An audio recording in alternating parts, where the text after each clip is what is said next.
उमेश मिश्रा जी, दिल्ली से। कैसे? गुरुदेव, आपके चरणों में कोटि कोटि प्रणाम।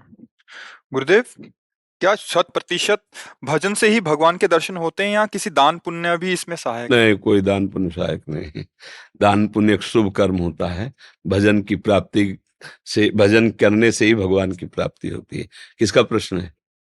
हाँ, भगवान ने कहा अनन्य चेता सततम यो माम स्मृति नित्यसा तस्याहम सुलभा पार्थ है नित्य युक्त योगिना। भगवान ने स्वयं कहा है जो मेरा अनन्य चिंतन करता है, अनन्य चिंतन भजन ही कहते हैं, जो मेरे से युक्त होकर मेरा अनन्य चिंतन करता है उसके लिए मैं सुलभ हो जाता हूँ।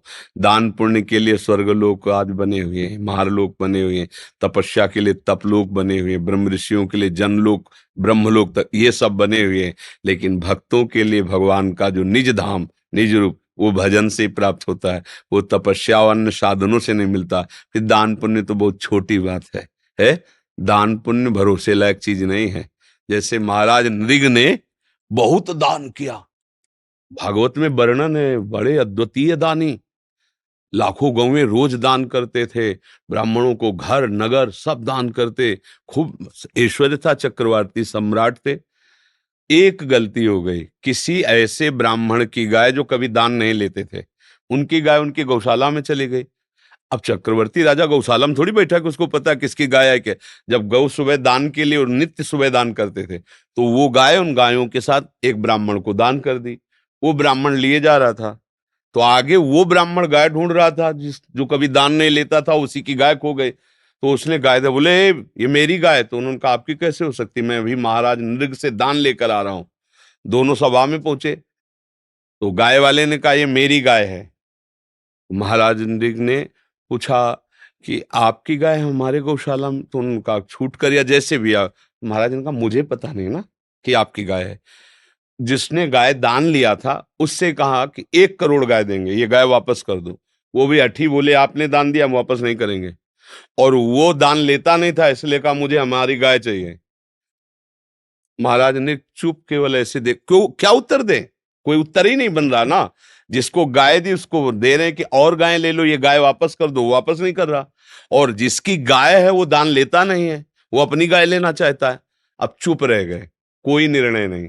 वो जो गाय वाला था निराश होकर चला गया, उसका अपराध बना और द्वारिका के कुएं में गिरगिट बन करके जन्म हुआ महाराज नृग का।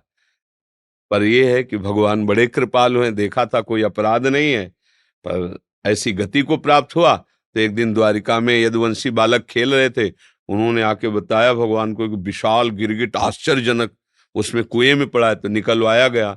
जो ही भगवान की दृष्टि पड़ी थे उनके अपराध नष्ट हुए और वो भगवत स्वरूप होकर के। तो उनका तुम कौन हो, तो बताया सबको कि मैं महाराज नृग हूं, मेरे से इतना अपराध बन गया था तो गिरगिट बनना पड़ा। और अगर भजन करते हो, नाम जप करते हो, भारी से भारी अपराध बन जाए तो भगवान उसका दंड नहीं देते। जन अवगुण प्रभु मानन काऊ, दीन बंधुवति मृदुष, उसके पाप का नाश करके भगवत प्राप्ति करा देते हैं। तो हमें तो ऐसा शास्त्रों में भी कि दान पुण्य शुभ से सुख की वृद्धि होती है, लौकिक सुख की।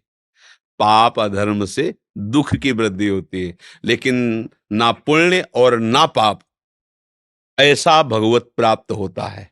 जिसके पाप क्षय नष्ट हो गए, पुण्य भी समाप्त हो गए, वो भगवान को प्राप्त होता है। केवल पुण्य बचे तो स्वर्ग आदि लोग, केवल पाप बचे तो नरक आदि, और पाप पुण्य दोनों मिश्रित तो मृत्यु लोग। पाप पुण्य दोनों खत्म तो भगवान की प्राप्ति। समझ पा रहे? जी।